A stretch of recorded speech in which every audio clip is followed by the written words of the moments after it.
బతుకు ఆడు ఆటలో మరణమంటే ఏమిటి?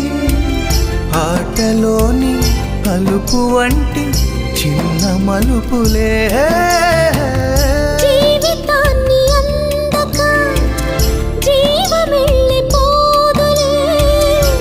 ఆరిపోని అణిగిపోని చిరంజీవిలే. తల నిండుగా శీసులే, ఇక నిండునా ఆశలే. యముని పాశమే బిగుసుకున్నను. మరణమన్నది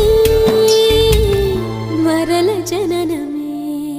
నిండు నూరేళ్ల సావాసం స్వర్గమయ్యింది వనవాసం.